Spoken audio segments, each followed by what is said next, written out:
All right, hey, welcome. This is week 5, and this is going to be lecture 4 for us. And I want to just encourage you. This lecture is going to be a little shift. So we've been talking about the sort of the missional context of the missional part of movement, and now I want to talk to us about how we lead change. Now, I stumbled across a leader, and this is a well-known book, well-known author, well-known leader. His name's John Cotter, and his book Leading Change has been fundamental for me as I've thought about how do we get from where we are to where we want to go. Now, I knew I couldn't assign in 8 weeks every book that I would love to have you read. I will tell you, Cotter's book is worth going back to. It's called Leading Change, but I'm going to give you his 8 steps. Okay, these are his 8 principles for leading and managing change within an organizational setting.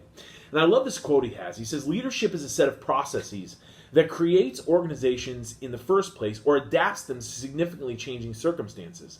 I love this. "Leadership defines what the future should look like, aligns people with that vision, and inspires them to make it happen despite the obstacles." I love that quote. That is a powerful quote. You should write that down and keep that close to you when you talk about what it means to be a leader. I want you to go down to this next slide. It says John Cotter's 8 principles.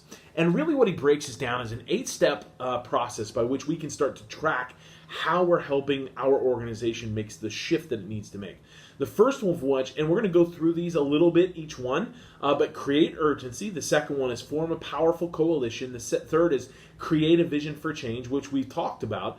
The fourth is communicate vision. You're going to hear that we've talked about that as well. 5, empower action. 6, create quick wins. 7, build on the change. And then 8, make it stick. 8 is going to focus on culture. And we are going to spend about the entire time in week 7 talking about how important culture is. So we'll get to that in week 7. So let's go down to this next slide where it talks about urgency and coalition. So many of the reasons why people in our churches are stuck in where they are is they just are been mired in complacency. Now, there's a lot of reasons why churches become complacent and Christian organizations become complacent.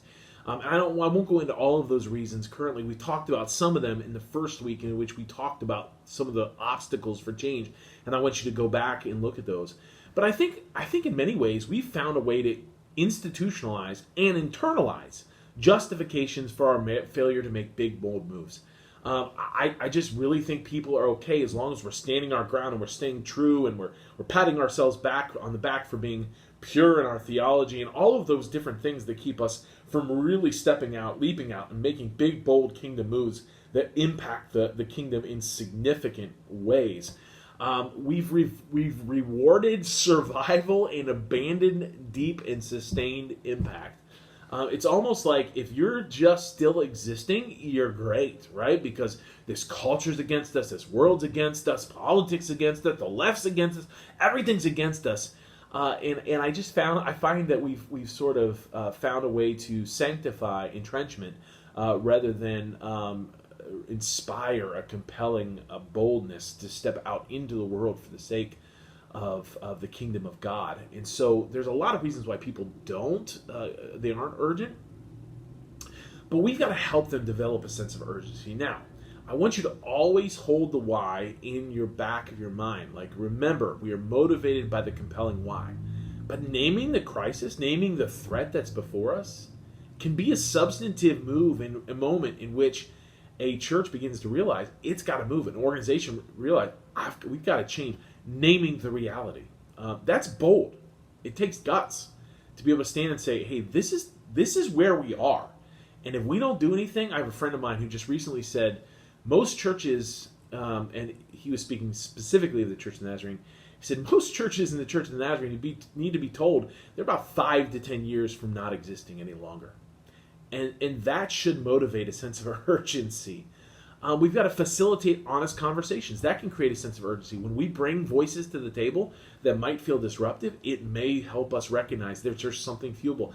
And then we've got to help produce some form of feedback for our people. I often hear people talk about that, our grandkids and our kids don't come to church anymore. but we don't ever ask for their feedback. If we did, we would hear them say things about the irrelevancy of what we do, the lack of engagement with the culture and context around them in their communities that they find themselves in, and it will fuel the sense like, oh, if we're going to do this, we've got to make some shifts. So we've got to help people find a sense of urgency. The second thing we've got to do is create a guiding coalition. Don't be the hero and don't go at this by yourself. Trust the Spirit has provided or will provide innovators and early adopters that can join you on your way. And I've got 5 categories of people there that I would encourage you. Who are the influencers in your congregation? Who are the people who have ways of connecting people together? Who are really good about promoting and getting people excited about things? Who are your strategic thinkers? And who are your initiative takers? Those are just some categories through which to think about the people that are in my congregation. When we began to think about making substantive change at Bridgeway Community Church in Pekin, Illinois, I pulled together a team of, I think it was 6 or 8 people at one point. Many of them were lay folks. I think I only had one clergy person on the team with us.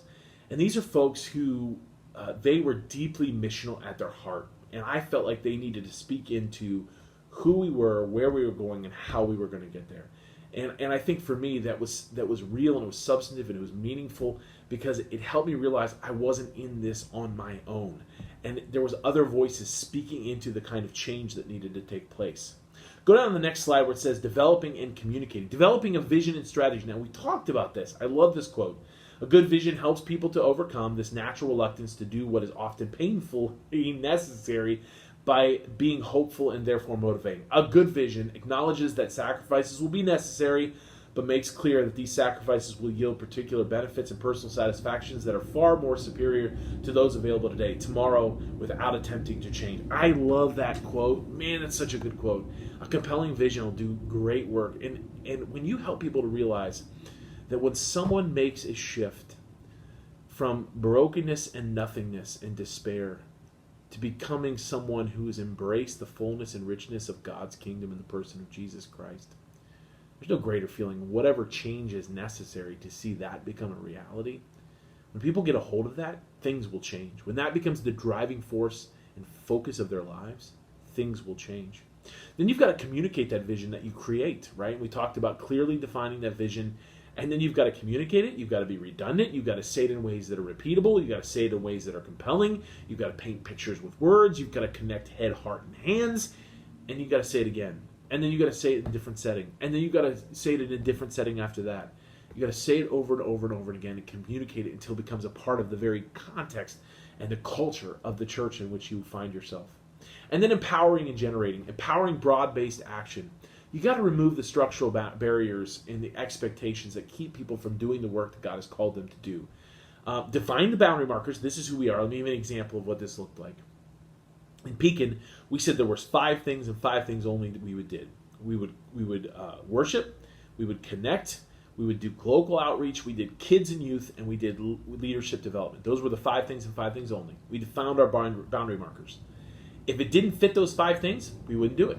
So if you're going to come to me with an idea that didn't fit the 5 things, we wouldn't do it. But if you came to me with some creative idea that you could fit within those 5 things, man, run the field, run the game, right? Make it happen. Because I believe that if the riverbed is dug deep and well, then the waters will flow in the right direction, even if our hands are off of it. We've got to align both our systems and our budgets to support this broad-based action. We've got to identify squatters. These are people who have taken up positions in our churches that serve as stopping points from the real kind of work. And we got to have courageous conversations with squatters, people who are getting in the way of the work of God. And then we've got to redirect those who are in roles that lack competency in those roles. We've got to help them say, this is probably not where God is calling you to. We've got to generate short-term wins. Major change takes time, sometimes lots of time. Zealous believers will stay no matter how long it takes, but most of the rest need convincing evidence. And I think this is huge. Define your metrics, define your expectations, and define your evidence in such a way that you can see when it begins to take place and when it begins to happen. Don't wait until this major significant change that you are hoping for becomes a reality, because that can take significant amounts of time.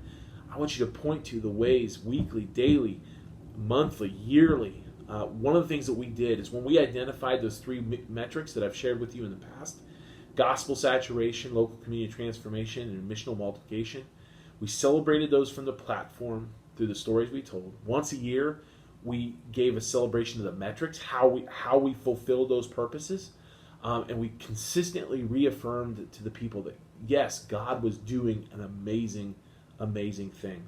And then the last thing, we have to consolidate and anchor. We have to consolidate gains in major change.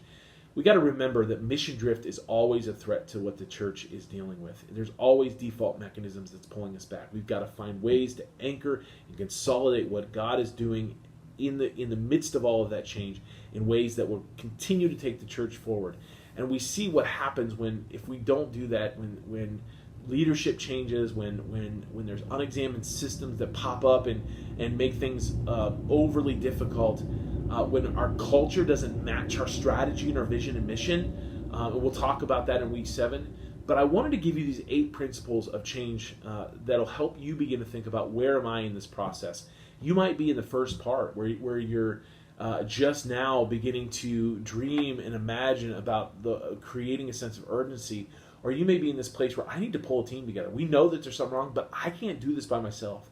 And I got to identify the people who are missionally engaged, the ones who are sold out for the work of the kingdom, and I'm going to call them to join me alongside of this. So where are you in that process, and then where can you begin to take steps and strides to begin to make the kind of shifts that you need to make?